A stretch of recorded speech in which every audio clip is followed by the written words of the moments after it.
एक गुरु का शिष्य बहुत गहन ध्यान कर रहा था, लेकिन उसका ध्यान केंद्रित नहीं हो रहा था। उनका मन सदैव विचारों से भरा रहता था। उसने अपने दिमाग को खाली करने की बहुत कोशिश की, लेकिन उसकी सारी कोशिशें नाकाम रहीं। अंत में जब वह सब कुछ कर चुका, तब वह अपने गुरु के पास गया और बोला, गुरुदेव, मेरा मन हमेशा विचारों से भरा रहता है।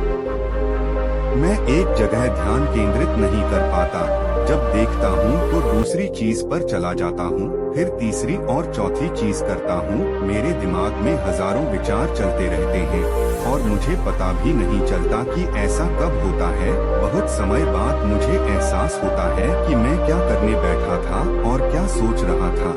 हे गुरुदेव, मैं अपने दिमाग को विचारों से खाली करना चाहता हूँ। मैं चाहता हूँ कि मेरे मन में एक भी विचार न रहे।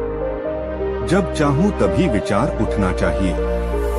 गुरु ने कहा कि किसी भी समस्या का समाधान तभी होता है जब हम समस्या की जड़ तक पहुँचते हैं, समस्या को ठीक से समझते हैं और जानते हैं। क्या आपने उस मन को भी जाना है जिसे आप खाली करना चाहते हैं? शिष्य ने कहा, गुरुदेव, मैंने मन को जानने की बहुत कोशिश की है, लेकिन जितना इसके बारे में जानता हूँ, यह उतना ही रहस्यमय होता जाता है। गुरु ने कहा, जाओ और छोटे छोटे पत्थरों से भरा एक घड़ा ले आओ। तब शिष्य छोटे छोटे पत्थरों से भरा एक घड़ा ले आया और गुरु के पास रख दिया। गुरु ने कहा, इस घड़े को अपना मन समझो और इस घड़े में पत्थर भरे हुए हैं। अब इस घड़े में और पत्थर डालो। शिष्य घड़े में पत्थर डालने लगा। घड़ा पहले से ही भरा हुआ था। 12वां पत्थर रखते ही बाकी सभी पत्थर नीचे गिरने लगे। तब गुरु ने कहा, रुको और ध्यान से देखो। अब घड़े में कोई पत्थर तो नहीं आ रहे हैं, बल्कि वह नीचे गिर रही है, क्योंकि यह भर गया है। इसमें जो भी आ सकता था वह आ गया। अब और पत्थर नहीं आएंगे। यदि आप दूसरा पत्थर लगाना चाहते हैं तो पहले पत्थरों को बाहर निकालना होगा।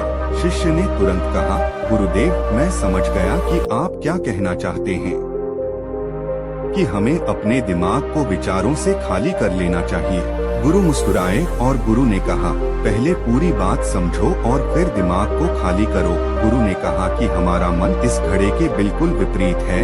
तुम घड़े को पत्थरों से तो भर सकते हो, लेकिन मन को विचारों से नहीं भर पाओगे। मन हमेशा खाली रहता है। शिष्य ने कहा, गुरुदेव, मुझे कुछ समझ नहीं आ रहा है। अगर दिमाग हमेशा खाली रहता है तो हम उसे खाली करने की कोशिश क्यों करते रहते हैं? इसकी क्या जरूरत है? गुरु ने कहा, इस घड़े से एक एक करके सारे पत्थर निकालो। शिष्य ने वैसा ही किया और घड़े से एक एक पत्थर निकालता रहा और अंत में घड़ा खाली हो गया। गुरु ने कहा, देखो, तुमने एक एक पत्थर निकाला, यह घड़ा खाली हो गया है। अब आप इस घड़े में कोई भी पत्थर डाल सकते हैं, दूसरा पत्थर डाल सकते हैं, या फिर वही पत्थर दोबारा डाल सकते हैं। आप इसे आधा भर सकते हैं या फिर पूरा भर सकते हैं। शिष्य ने कहा, गुरुदेव, मैं भी ऐसा ही हूँ। मैं बता रहा हूँ कि मन को खाली करना है। ये तो पत्थर हैं, इन्हें आसानी से निकाला जा सकता है और घड़ा खाली किया जा सकता है, लेकिन मैं अपने मन को कैसे खाली करूँ? गुरु ने कहा, इस खाली घड़े में एक पत्थर डालो और 2 पत्थर निकाल लो। शिष्य ने यह कहा, ऐसा कैसे हो सकता है कि जब इस घड़े में एक पत्थर होगा तो एक ही पत्थर निकलेगा, फिर 2 पत्थर कैसे निकल सकते हैं? गुरु ने कहा, चलो ऐसा करो, इस घड़े में 2 पत्थर डालो और 4 पत्थर निकाल लो। शिष्य ने कहा, गुरुदेव, यह कैसे संभव हो सकता है? ये कोई चमत्कारी बर्तन नहीं है कि 1 डालो तो 2 निकालो, 2 डालो तो 4। गुरु ने कहा, यह घड़ा चमत्कारी नहीं है, लेकिन तुम्हारा घड़ा यानी तुम्हारा मन चमत्कारी है। यदि आप इसमें एक विचार निकालेंगे तो इसके पीछे 2 विचार होंगे। जब आप उन 2 विचारों को पकड़ते हैं तो उनके पीछे 4 विचार उभर आते हैं और वह खाली नहीं रहता। यह मन का भ्रम है कि सब कुछ है, लेकिन कुछ भी नहीं है। शिष्य ने कहा, गुरुदेव, आप जो कह रहे हैं वह मैं समझ गया, लेकिन क्या मैं हमेशा अपने विचारों के जाल में फंसा रहूंगा? क्या मन के भ्रम से बाहर निकलने का कोई रास्ता है? बिल्कुल नहीं। और जब आप उन 4 विचारों को पकड़ते हैं तो उनके पीछे 16 विचार उभरते हैं और ऐसा करने से विचारों की एक लंबी श्रृंखला बन जाती है और आप कहीं नहीं रुकते, एक के बाद दूसरे विचार को पकड़ते चले जाते हैं। यह मिट्टी का घड़ा पत्थरों के घड़े के समान है, भरा रहेगा लेकिन आपका मन कभी नहीं भरता, वह हमेशा खाली ही रहता है।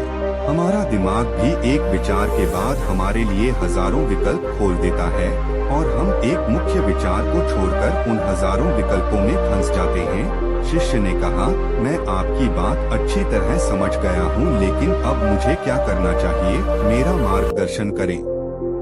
गुरु ने कहा, मन के जाल में मत उलझो, मन को खाली करने की कोशिश मत करो, अपना ध्यान इकट्ठा करो, एकाग्रता लाओ, जो भी कर रहे हो उसे अंतिम मानकर करो। ऐसे करो कि बाद में इसमें आपको कुछ भी करने की जरूरत नहीं है। और जब आप किसी दूसरे विचार पर काम करते हैं तो बस उसी पर काम करें, कोई दूसरा विचार नहीं। मन के भ्रम से बाहर निकलना इतना आसान नहीं है, लेकिन अभ्यास सब कुछ कर सकता है। शिष्य ने कहा, गुरुदेव, मैं भी ऐसा ही करूँगा।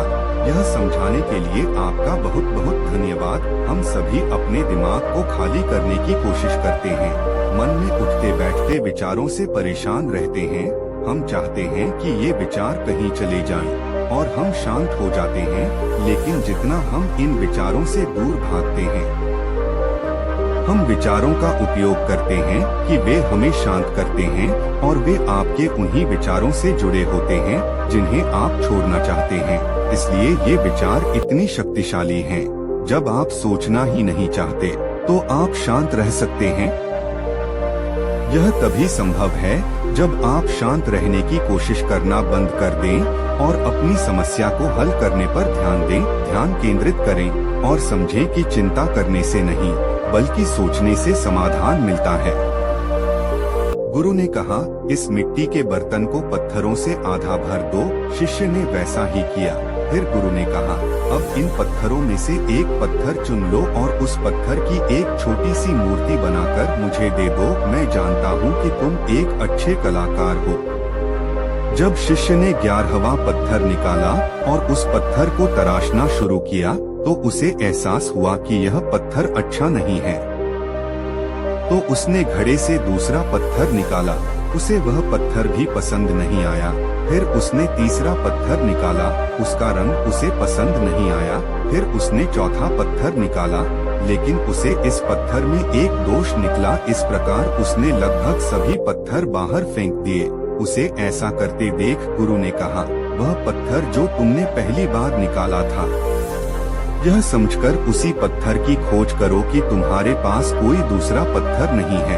तब शिष्य ने उस पत्थर को ही खोजना शुरू कर दिया और उस पत्थर से उसने अपने गुरु की एक बहुत ही सुंदर मूर्ति बनाई और अपने गुरु को भेंट की और कहा, बहुत सुंदर, इस पत्थर से मूर्ति बनाई जा सकती है। मैं इसका विचार भी नहीं कर सकता था। गुरु ने कहा कि जब कोई दूसरा विकल्प नहीं है तो हम अपनी सारी ऊर्जा उसमें लगा देते हैं और उसे सर्वश्रेष्ठ बनाते हैं। जब कोई दूसरा विकल्प है तो हम सिर्फ पत्थर चुनते रहते हैं। मान लीजिए कि मूर्ति नहीं बनाई गई है,